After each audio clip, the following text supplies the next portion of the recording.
Hi guys, मैं सूर्यांश और आप देख रहे हैं हमारा चैनल मल्टी टीचिंग सर। आज के इस वीडियो में हम सेंट्रल गवर्नमेंट के एक वेल पॉपुलर स्कीम्स के बारे में डिस्कस करेंगे, जो कि फार्मर्स को, जो लैंड होल्डिंग फार्मर्स हैं, उनको फाइनेंशियल असिस्टेंट प्रोवाइड कराता है। तो जैसा कि आप लोग समझ ही गए होंगे कि ये हम किस स्कीम्स के बारे में चर्चा करने जा रहे हैं। आज हम चर्चा करेंगे पीएम किसान सम्मान निधि योजना के बारे में। पीएम किसान स्कीम, ये करंट इशू अभी रिसेंटली में on February 24th, third anniversary was launch by the प्रधानमंत्री रिगार्डिंग दिस प्रधानमंत्री किसान सम्मान निधि स्कीम।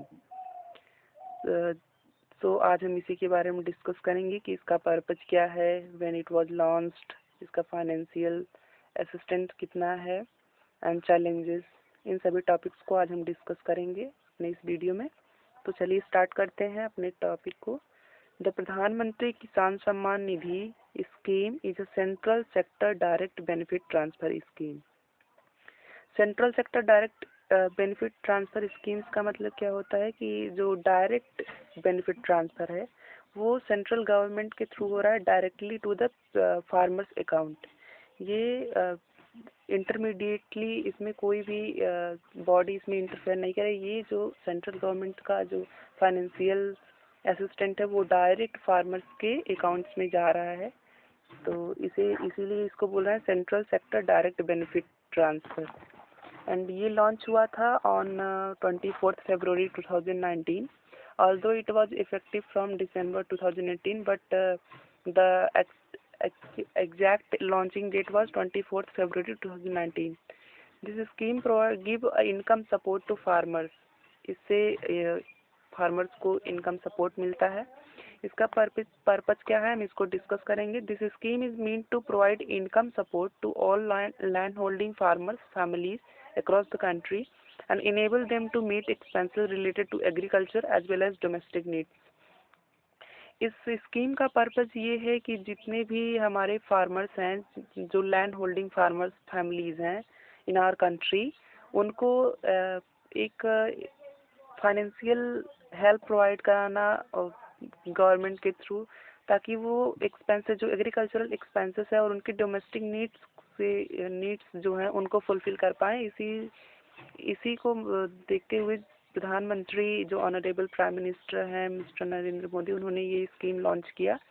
और इसका फाइनेंसिंग है कि under the scheme an amount of 6,000 rupees per year is transferred in 3 equal installments of 2,000 rupees directly into the bank account of the farmers. इस schemes में financing ऐसी होती है कि 6,000 रुपीज़ का पर ईयर ट्रांसफ़र होता है इन द 3 equal इंस्टॉलमेंट्स। हर एक इंस्टॉलमेंट में 2,000 रुपीज़ डायरेक्टली फार्मर्स के बैंक अकाउंट में ट्रांसफ़र किया जाता है। तो अगला टॉपिक हम देखेंगे कि what are the reforms had been made from since the launching under this scheme. So first point is that the scheme initially provided income support to all small and marginal farmers families having cultivable land up to 2 hectares, but later it was expanded to cover all farmers families irrespective of the size of their land holding. Initially क्या हुआ था कि इस scheme में सिर्फ उन्हीं को benefit provide हो सकता था जो स्मॉल एंड मार्जिनलाइज फार्मर हैं, जिनके पास 2 हेक्टेयर्स लैंड है, अप टू 2 हेक्टेयर से उन्हीं को ये बेनिफिट मिल रहा था। बट लेटर जो गवर्नमेंट, इसमें रिफॉर्म किया गया और उन फार्मर्स को ये बेनिफिट प्रोवाइड किया जा रहा है जो लैंड होल्डिंग में है। उनके पास ये कोई क्राइटेरिया नहीं है कि उनके पास कितना है, कम है या ज़्यादा है, बट अगर उनके पास है, लैंड होल्डिंग है वो, तो उनको ये बेनिफिट मिलेगा। सेकेंड पॉइंट इज़ दैट कि over 1.80 lakh crore rupees have been transferred directly into the bank account of the farmer families under the PM Kisan scheme. अभी तक 1.80 लाख करोड़ रुपीस इंस्टॉल किया जा चुका है फार्मर्स के अकाउंट्स में, बैंक अकाउंट्स में। थर्ड पॉइंट क्या है, this is the first time that farmers in West Bengal will also receive the cash transfer as the state government has not joined PM Kisan yet.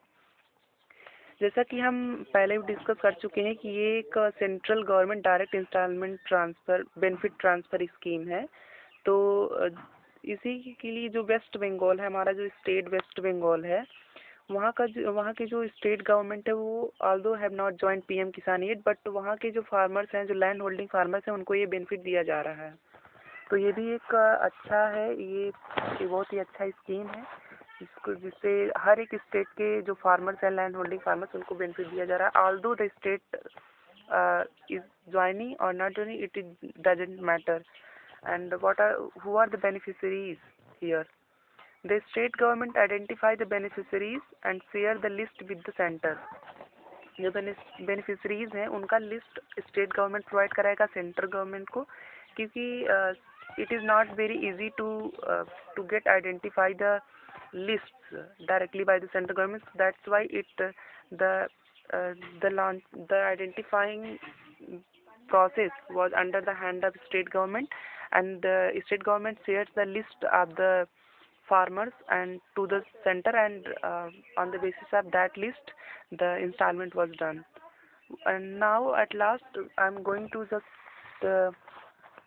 tell you about what are the challenges of this scheme. क्योंकि हर एक जो schemes होते हैं उसमें कुछ challenges हो जाते हैं, कुछ लिमिटेशंस आ जाती हैं कि इस ऐसे पीएम किसान स्कीम में भी ऐसे कुछ चैलेंजेस आए हुए हैं, जिसमें फर्स्ट पॉइंट है इनएडिक्वेट फाइनेंशियल सपोर्ट. इसका मीनिंग है कि जो फाइनेंशियल सपोर्ट किसान को मिल रहा है वो बहुत ही लो है, जिसमें वे एडिक्वेट परचेजिंग कैपेसिटी जो उनकी बेसिक नेसेसिटीज हैं उसको मीट नहीं कर पा रहे हैं. और किसान को कैश ट्रांसफ़र उनके साइज ऑफ लैंड से लिंक्ड नहीं है. मीन्स दैट कि ये नहीं डिसाइड हुआ है कि किस फार्मर्स के पास कितनी लैंड कैपेसिटी, होल्डिंग कैपेसिटी है, क्योंकि एक इक्वल ट्रांसफ़र इंस्टॉलमेंट हो रहा है 6,000 ऑफ रुपीज़. बट ऐसा रिफॉर्म करना चाहिए कि जो रिच फार्मर्स हैं उनको उनके लैंड कैपेसिटी के अकॉर्डिंग उनको इंस्टॉल किया जाना चाहिए. जो लो लैंड होल्डिंग फार्मर्स हैं उनको उनकी कैपेसिटीज़ के अकॉर्डिंग इंस्टॉलमेंट करना चाहिए. तो अभी तक ये जो कैश ट्रांसफ़र है उनके साइज ऑफ लैंड से लिंक नहीं हुआ है. ये एक बहुत ही चैलेंजिंग है कि ये स्कीम्स जो फार्मर्स हैं उनको, जो रिच फार्मर्स हैं उनको फिर भी कम इन्वेस्टमेंट करने का अपने इक्विपमेंट्स, अपने एग्रीकल्चरल लैंड्स के ऊपर करने को मिल रहा है. तो सेकेंड पॉइंट है नॉट रीचिंग ऑल फार्मर्स. ये हर स्कीम्स का ये बहुत भी बड़ा इशू होता है कि not reaching all farmers means कि ये एग्जैक्ट ऑल फार्मर्स को तक रीच ही नहीं कर पाता है. क्यों नहीं रीच कर पाता है? कि because of the poor implementation issue हर एक स्कीम्स में होता है. बट ये बहुत ही ज़्यादा कंसर्निंग इशू है कि कोई भी पॉलिसीज उसके एग्जैक्ट बेनिफिशरीज के नहीं मिल पाता है, जो उसके एग्जैक्ट ओनर होते हैं, जो जिनको ज़रूरत होती है सच स्कीम्स का, उन तक ये रीच नहीं कर पाता है. थर्ड पॉइंट इज़ दैट कि एक्सक्लूजन ऑफ लैंडलेस फार्मर्स. ये स्कीम उन पुअर रूरल लैंडलेस फार्मर्स को बेनिफिट नहीं कर पाता है जिनके पास लैंड ही नहीं होता है. जैसा कि हम जानते हैं कि बहुत सारे ऐसे फार्मर्स हैं जो लैंडलेस हैं, वो शेयर क्रॉपिंग करते हैं अदर बिग फार्मर्स के लैंड पर. तो ये उन फार्मर्स को बेनिफिट नहीं कर पाता है, क्योंकि जैसा कि हम जो क्राइटेरिया है इंस्टॉलमेंट का गेटिंग द बेनिफिट, वो है कि अगर आपके पास जो आप एक लैंड होल्डिंग फार्मर हैं, आपके पास लैंड है, वो चाहे 2 हेक्टेयर हो या उससे कम या उससे ज़्यादा, उनको ये बेनिफिट मिलता है. तो ये बहुत ही बड़ा प्रॉब्लम है कि उन लैंडलेस फार्मर्स को ये बेनिफिट नहीं मिल पाता है. तो आज के इस वीडियो में बस इतना ही. अपने अगले वीडियोज़ में हम देखेंगे कुछ नए स्कीम्स को, कुछ नए पॉलिसीज़ को. So guys, if you have understand it well, then please the like button and just subscribe my channel. And if you guys feeling good to understand this topic, then just don't forget to give me feedback and comments. So thank you guys. Bye.